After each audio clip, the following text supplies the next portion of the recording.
something significant happened in Mecca on the 7th of August, and India is paying close attention.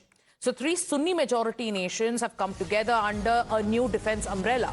We're talking about Saudi Arabia, Turkey and Pakistan. They've signed the joint Mecca defense agreement. So Saudi Crown Prince Mohammed bin Salman, Turkish President and Pakistani Prime Minister have effectively they've come together to effectively make a NATO-style promise. Now, what does this mean? This means that an armed attack on one of them will be regarded as an attack on all 3. Now, the agreement envisages 1, deeper military cooperation, intelligence sharing, joint exercises and defense cooperation. But here's where the story gets very, very interesting.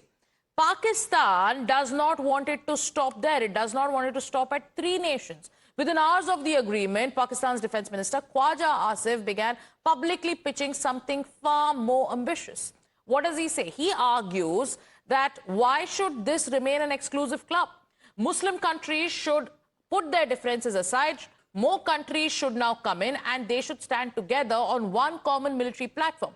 So in other words, Pakistan is openly floating the idea of turning this 3-nation arrangement into something resembling NATO of the Muslim world.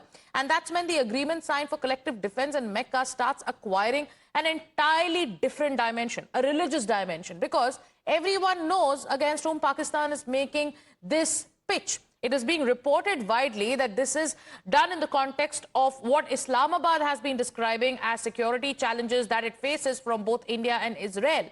And that is why there are questions that are being raised. Is Pakistan now attempting to take a collective security arrangement that is born out of extraordinary instability in West Asia and now is trying to give it a distinct Pakistani ideological direction? Is that what Pakistan wants to do?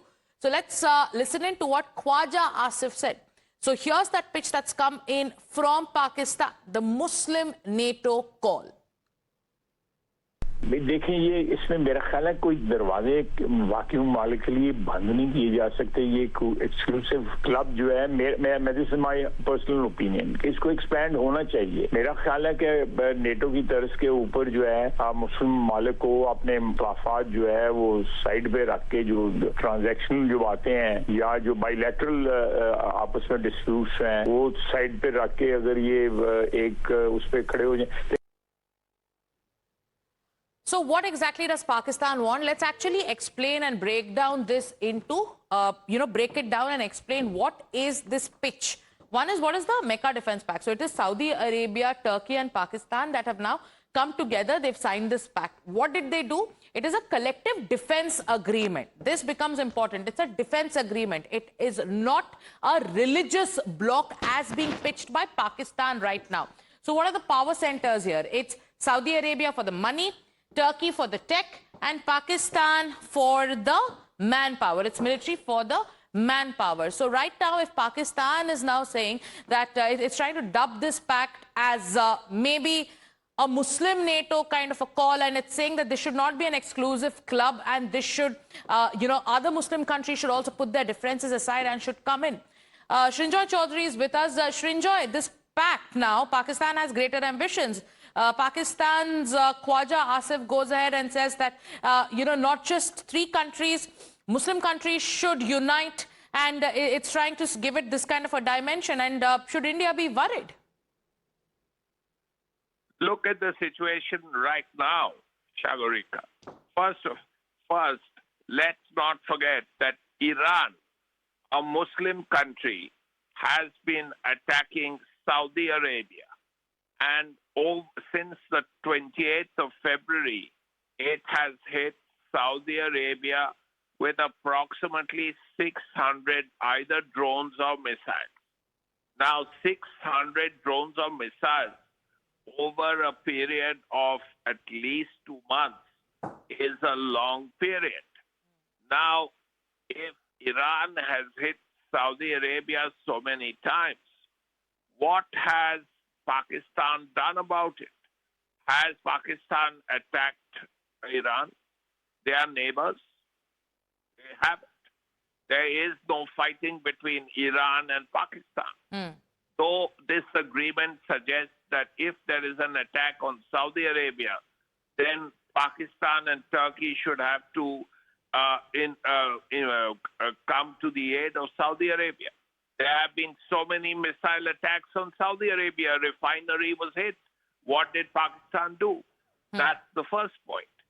Secondly, this entire Gulf War has Iran attacking all these countries. Absolutely. Okay, UAE has been hit 3,000 times, but now there is some kind of agreement between Iran and the UAE. Right. But what about Saudi Arabia? Yes. What about Kuwait? What about Qatar? And that is why, Srinjoy, with Khawaja Asif explicitly invoking Muslim unity in what is supposed to be a defense agreement, we know what he's trying to do. Is Pakistan now trying to turn its hostility towards India into a larger religious narrative? Is that what Pakistan's larger agenda? I want you to stay with us because let's also explain to our viewers what this pitch is about. So this is the Mecca Pact, but why is Pakistan trying to bring up or push the Islamic NATO pitch? So what is the NATO model? Attack on one would mean that it would invite a collective response from those who are part of the pact. In this case, it is Turkey, it is Saudi Arabia, and it is Pakistan. Why it's different from NATO? Because it does not have any NATO-style integrated military. So yes, there is a difference there, while the pitch is similar. So that's why we are asking, why is Pakistan now trying to turn this defense agreement between Pakistan, Saudi and Turkey into maybe a religious sort of a bloc that should now come together, where he's saying that Muslim nations should put their all their hostilities aside and should come together on one platform, because it's trying to say that Pakistan's enemies should be treated as the enemies of the Muslim world. The first point to note is, even today, if you think of today, Iran is fighting or has hit targets in the UAE, in Saudi Arabia, in Qatar, even in Oman. Now, if that is so, these are all countries that are part of the Muslim world. Right. That's the first point. Secondly, if you look at recent history, not that long ago, one of the bloodiest wars that was fought for ages, for years, was between Iraq and Iran. Let's not forget that battle, that war which led to the first Gulf War, when Iraq invaded Kuwait. So if you're looking at a NATO involving all Muslim nations of even the Gulf area, plus Pakistan, then clearly there are enormous differences between these countries. They have been fighting each other. Right. Forget about a larger NATO. Even if you're looking at these three countries, Pakistan, Saudi Arabia, and Turkey, again, you see how Pakistan is sitting on its hands. And let's actually also talk about, Saudi Arabia, because Saudi Arabia is part of the Mecca Pact. After that, you have Pakistan, which has come out and has said that this should not be an exclusive club and all Muslim countries should come together. Saudi has also invested heavily in its relationship with India. Would Riyadh really want to jeopardize that relationship that it has with India for Pakistan's agenda? So once again, let's tell our viewers about what Pakistan is pitching. There has been a pact between three countries, but Pakistan, meanwhile, has come ahead and has given it a religious angle. Pakistan now is saying that Muslim countries should unite. This should not be an exclusive club. So Khawaja Asif now says that Muslim nations should come on one platform. All the bilateral differences should be put aside. There should be one unified defense bloc. Terror should also be treated as a shared threat. This is what Pakistan is telling the world, the biggest safe haven for terror. And it is also saying that there should be a collective stand against Israel. There should be no normalization with Israel.